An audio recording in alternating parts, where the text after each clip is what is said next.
Salam dəyərli izləyicilər, pensiyalarla bağlı bir vacib xəbər diqqətinizə çatdırıram. Bu tarixədək hesabında 1 manat olanlar da pensiya kapitalı alacaqlar və 25 il staj kapital lazım deyil. Dəyərli izləyicilər, videonu paylaşıb və burada üstə gəl işarəsini vurun ki, digər vacib xəbərlərimizi də izləyə biləsiniz.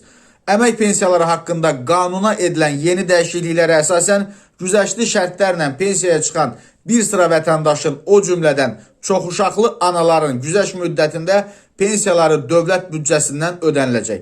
Dünən bu dəyişikliklər Milli Məclisin Əmək və Sosial Siyasət Komitəsində ikinci oxunuşda qəbul olunaraq plenar iclasda tövsiyə edilib və deputat Vüqar Bayramov bildirib ki, qanunvericiliyə əsasən əmək pensiyası almaq hüququ olmayan, yəni indi 320 manat olub, bax söhbət ondan gedir. Həmin hüququ olmayan vətəndaşlar da güzəştli şərtlərlə daha tez müavinət almaq imkanına malik olurlar. Belə ki, qanunvericiliyə əsasən əmək pensiyası almaq üçün ya minimum pensiya kapitalını toplamaq və ya 25 il iş təcrübəsi tələb olunur. Hazırda Azərbaycanda pensiya amnistiyası tətbiq olunduğu üçün 2018-ci ilin iyul ayının 1-nə qədər hesabında hətta 1 manatı, yəni 1 manat yığımı olanlar da pensiya almaq hüququna malikdirlər. Amma bu şərtlərin heç biri olmadığı halda sadəcə yaşa görə müavinət ödənilir. Baxın, dəqiqləşdirin işlədiyiniz, çalışdığınız yerlərdən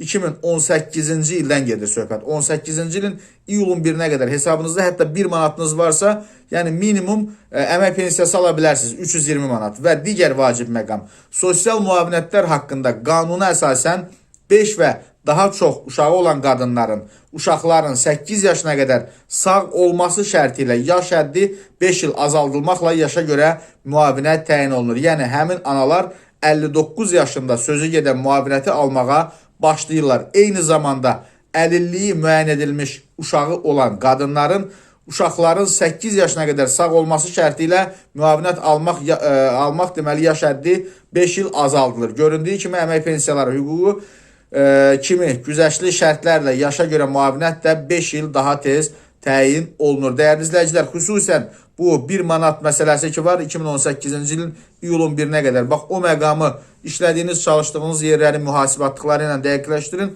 Əgər hesabınızda hətta 1 manat yığım varsa belə sizə minimum əmək pensiyası düşür.